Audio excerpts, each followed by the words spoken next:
This is the Imperator with another indie game, this one known as the Shrouded Isle, released in 2017. This tale was developed and published by the, at the time, 4-man indie studio KItfox Games, who are perhaps more well known now for being the publisher of the rather famous Dwarf Fortress. This game is a turn-based management cult simulator. You play as the head priest and must carry out sacrifices to your otherworldly deity, while at the same time managing the stats of your community as well as the loyalty of the 5 major families.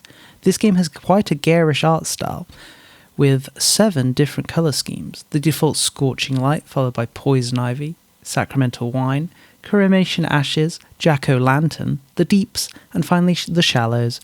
Personally, I'm a fan of the Ashes theme, but since we're in the middle of February, it feels appropriate to use the Jack-o'-lantern theme, so I'll use that for the rest of the video. Let's begin with gameplay. This game is deceptively simple. You must remain in power for 5 years until the day your god is prophesied to rise up and do whatever evil sea gods do. Those 5 years are divided into 4 seasons per year, which makes a total of 20 turns you must survive. To do this, you must manage the 5 aspects of your community: ignorance, fervour, discipline, penance, and obedience. These stats all have a threshold, and if they fall below that for 2 consecutive seasons, you lose. There are also the 5 major families, which are responsible for overseeing each aspect. They have their own satisfaction with your rule, and if they fall into rebelliousness for 2 consecutive seasons, you again lose. So there are 10 things you must keep on top of in order to survive. At the start of every season, you must appoint 5 members of the Great Houses to be your advisors, 1 from each house for each aspect. These house members have their own traits, 1 negative and 1 positive, which will influence the growth and decline of the community. At the beginning, most of these traits are hidden, and you'll need to investigate in order to discover them. You have 3 ways to do this. First, you can directly inquire at the house to know a single trait. If the trait is unknown, signified by the question marks, when you inquire it will become rumoured. Then it will tell you which aspect it influences, but not by how much. If inquired again, the trait will be fully revealed. The main problem with inquiring is that it costs the happiness of the house you inquire at, and you can only inquire based on the house's happiness. For example, a satisfied house will let you carry out 2 inquiries per season, but a rebellious house will allow none. The second method becomes available after 2 seasons. You gain access to the tower, where you can imprison up to 3 members of your community for either examination, which will act as an inquiry into a random trait, or for purification, which we'll talk about a little later. The final method is to just bite the bullet and make a character with unknown traits an advisor. When an advisor is used, you can randomly reveal the basics of their traits, and you can then inquire directly about their traits. This method is powerful as you can inquire as much as you like, but it comes with a large cost in-house satisfaction. There are 3 tiers of traits: minor, slightly better, and major. But negative traits are always worse than their positive counterparts. For example, a major positive trait will give you a plus 15 to a stat, while a major negative gives minus 30, making negatives very dangerous, especially if you aren't aware of them. So revealing them as fast as possible and avoiding using characters with these traits as much as possible is vital. Let's talk about sacrifices, as they aren't a simple affair. To start with, your god will visit you in your dreams, demanding a sacrifice of a certain individual. It will give you a hint in the form of the character's gender and the name of the negative trait they possess. For example, it may say, "the morbid one, give her to me," giving you your objective going forward. It'll also make your life harder by encouraging an aspect of the community, raising its failure threshold to around half of the bar. In cases where the chosen aspect is high, I prefer to put off the sacrifice in order to avoid another aspect being chosen for the next sacrifice. And you can do this. There aren't any repercussions for not sacrificing the chosen sinner as soon as possible. The only thing of note is that in order for your god to rise, you must sacrifice all of the major sinners in your community before the end of the game. When you appoint your advisors from each house and begin a season, you have to assign your advisors to work. Their work will increase the aspect which they have control over. Their traits will also come into play. For example, a character working in discipline will increase it by a small amount, a medium amount, or a large amount, those being awful, average, and good outcomes. Then their traits will come into account, with their positive trait increasing the aspect it's linked to, and the negative decreasing it. You can only assign 1 to 3 of your advisors in each of the 3 months that make up a season. The advisors that aren't assigned to work will lead to a loss in happiness for their house. You can assign a single advisor to work for a month. This leads to a large increase in that aspect they are assigned to and a large boost to their house's happiness. But when a season ends, you must make a fatal decision, that being sacrificing 1 of your advisors to appease your god. There are many negative consequences to this, and everything you do in the game is about trying to mitigate the damage that comes from sacrificing members of your community. When someone is executed in this way, their house was of course unhappy about it, but their level of unhappiness is based on how sinful the person was. Someone with a major sin is more acceptable to sacrifice than someone with a minor sin, but still leads to a loss of happiness with that house. On top of that, you'll also lose some of the stat that the character had a positive trait with. For example, if a character has a positive trait with that increases obedience, then executing them will lead to a fall in obedience. There is one silver lining in the sense that you also gain a boost to the stat that they had a negative trait with, but that is the only real advantage from executing someone. It is possible to fully wipe out a house by executing all of its members, but that doesn't bring much benefit other than making it so you won't lose relationship with that house anymore. But also meaning you cannot assign someone to manage the aspect of the community that house presided over, making it a major downside. I would call this system an extreme case of spinning plates. You have to manage all of these conflicting meters and aspects within your community, while at the same time spending them in order to gain information, in the case of house satisfaction, or simply to keep your stats above the death point, making this game rather difficult. And since this game is a true roguelite, there are no alternative saves, and death deletes your save. On top of that, houses and traits are randomized in every playthrough, meaning you can't carry over knowledge to the next run. There are also random events that can trigger at the start of a season or during one. These events have a few options that can be made, but usually there are some options that have hidden outcomes, and a lot of the time options have extra consequences that you aren't informed of. These consequences are often negative, but sometimes are beneficial.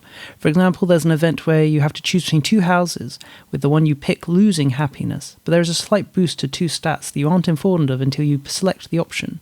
Some of the events also lead to trait changes amongst your community. For example, there's an event which triggers after the sacrifice of a rebellious character, where another character takes up their mantle and becomes rebellious themselves. Finally, I'll talk about diseases and the tower. Both of these mechanics were added in a free update called Sunken Sins. First, diseases are wholly negative. A character infected with a disease loses their positive trait, which is then replaced by a negative disease trait. Infected characters basically lose the small positive they have and become wholly negative, and the tower is how you deal with that. Diseases have to be investigated just like normal traits, and once they are, you can purify the infected at the tower, which will remove the disease and restore their original positive trait. But only 3 people can be guests at the tower at a time, and you'll often have more than 3 infected at a time, and as the game progresses, the disease will continue to spread, with even purified characters getting infected again. Other than curing diseases, purification can have other consequences. If used on non-infected individuals, for example, they can just die, which leads to a large drop in house happiness, but they can also improve their positive traits, or their negative trait. If they already have a major positive trait, they can undergo a transformation into an awoken. These awoken don't really bring any benefit. In a way, they make the game harder. Losing their positive trait and sacrificing one leads to all of your stats dropping. But ensuring your villages only has awoken in is required to get perhaps the hardest ending in the game. And they seem to be immune to disease, which is nice. But if you aren't going for the ending related to them, I don't see much reason to make them. Now, let us discuss this game's story and overall plot. The story of this game isn't directly told outside of the intro and endings. Most of what you learn is in snippets, mainly in random events, but the basics are that we are the head priest of a cult that worships the god Chernobog, who in real life is the Slavic god of darkness, although there is some dispute over whether he is a real god, or a fabrication that was born when certain Slavic tribes converted to Christianity, and Chernobog was their interpretation of the devil. The whole game takes place on the titular Shrouded Isle, but there are some random events that give us some hints about the outside world. For example, there's an event where an outsider washes up on the shore, and if questioned will mention an Isle of Bone out to sea. Then in a follow-up event, members of your community wish to investigate this isle. If you allow it, said isle turns out to be the carcass of some great beast, which sinks beneath the waves when your people get close. These events also mention that leaving the island is forbidden, and that interacting with outsiders is also forbidden. These aren't exactly shocking since you are a cult which sees ignorance as a virtue. Okay, I have been trying to avoid it, but now let's talk about some of the endings for this game. I'll be talking about and showing 2 endings, the ending you get when you survive to the end having sacrificed all sinners, with major traits, and the ending the only people left in your community are awoken. So consider this your spawner warning. Personally, I think the main thing of this game has to offer is seeing its endings and defeating the game in order to get them. So if you want to play this game, it would be best not to watch this section, and instead skip ahead or stop watching the video altogether. In the description there are timestamps which clearly state when the spoilers end, so make use of those if needed. Okay, so your cult, Chernobog, and you seem to be, if it weren't obvious, evil. Your cult's main virtues are all about ignorance of the outside world, fervent worship of Chernobog, obedience to the cult, discipline, which doesn't sound that negative on the face of it, but is about seizing luxury goods and forcing focus on prayer, and finally penance, which is about violently whipping those who have sinned. The traits paint a more mixed image, though. There are some traits which I don't think are negative, But there are also traits where I think everyone would view negatively. For example, being a swindler, kleptomaniac, coward, liar, or an embezzler are all major negative traits. But of course, some of the negative traits aren't that negative. For example, being an artist or a scholar. I will say the bad major traits outnumber the good major negative traits by quite a lot. When it comes to major good traits, I will say that only one seems to be morally good, and that being just. Why am I bringing this up? Well, I'm trying to examine the cult and its teachings. Is it really wholly evil, or is there something redeemable in it? Probably not. But let's say you successfully sacrifice all the people with major negative traits and survive the 5 years to the end. Then you get to this ending.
This ending does quite clearly show that Chunabog is not that nice of a guy, but I will say he was prophesied to end the people of the Shrouded Isle's suffering, and he did just that.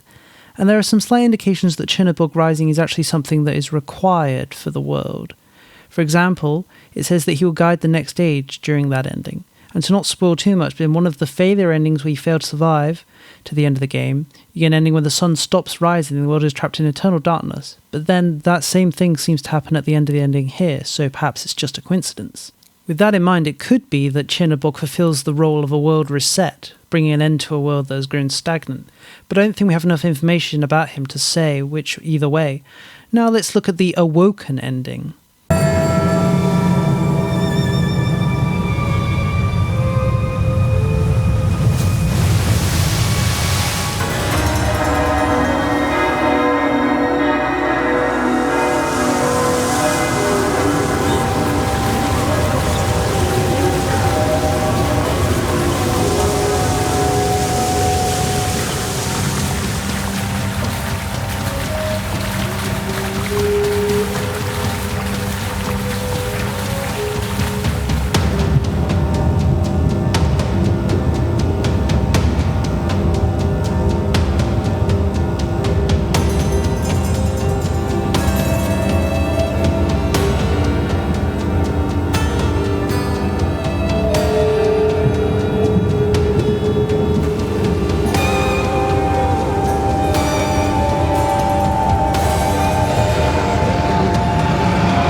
This ending leaves me with even more questions than I already had.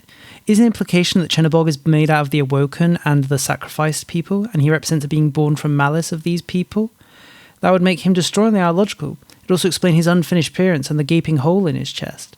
But it doesn't explain the great swords buried in his body. Maybe the idea instead is that Chunabog fought some other beings, perhaps a god, and was slain, and the Awoken are merging with him in order to rebuild his body.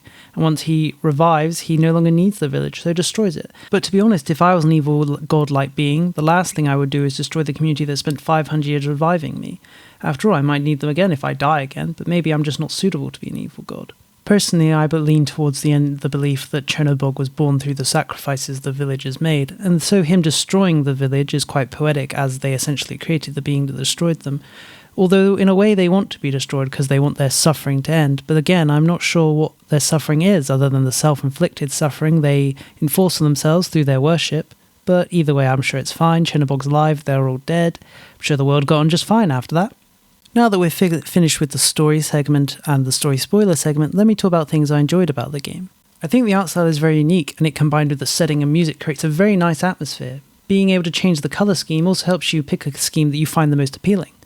I think the game is very mechanically well done. There are so many moving pieces and it works together quite well. I didn't notice any times where I felt like something wasn't functioning correctly.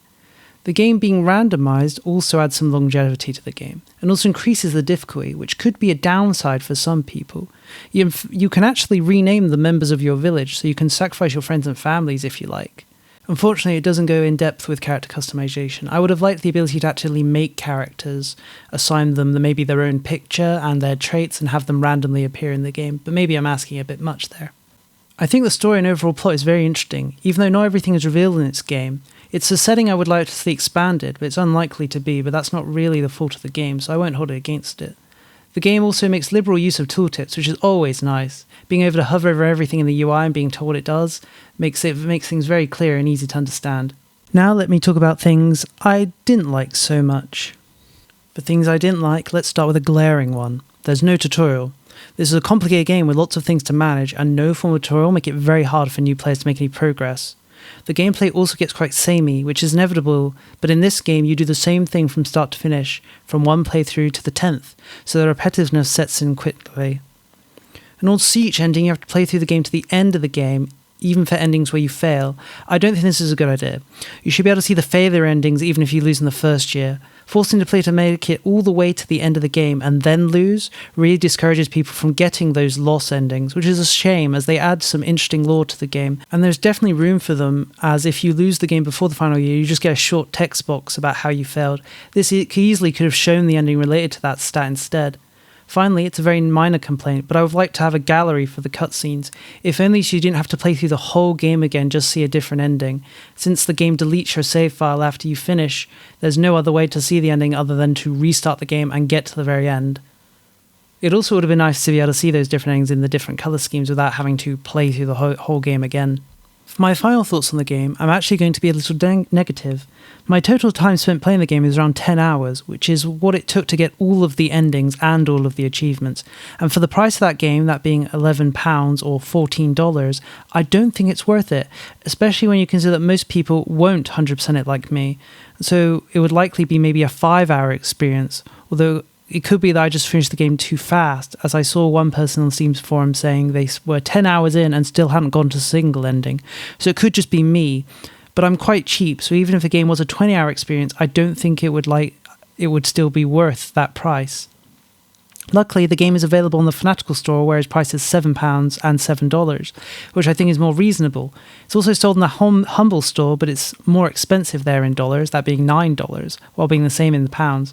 The game does regularly go on sale down to a single pound or dollar, and for that price I would say it's worth it, but then there are very few games that aren't worth it for that price. Overall, I did enjoy the game. It is a bit complicated, it's definitely not a game that holds your hand, but my main problem is just with the price and what you're getting for it. Also, this is another Steam-only title, so if you're hoping to get it on GOG or Epic, you're unfortunately out of luck. Although it is also a Nintendo Switch title, so you could get it there. Unfortunately, I've not played the Nintendo Switch version, so can't give any real thoughts on it. Thank you for watching my video. I hope it was informative and gave you a good view of the game, and helped you decide whether this game you'd be interested in or not. If you enjoyed the video, please like and subscribe for more. If you disliked it, then do just that and dislike the video. Unfortunately, YouTube still to this day hasn't made an option to block or blacklist channels, so if you really hated this video, you can't permanently hide it from your site. Was there something I missed, or heaven forbid, got wrong? Don't hesitate to let me know in the comments. For my next video, there won't be any hints, as I will just come out right now and tell you it's going to be Kessen 2. Although I won't be releasing more videos this month, I'm thinking I will try to release 3 videos a month, so if you have any thoughts on that again, please don't hesitate to let me know. Thank you again, and see you in the next video.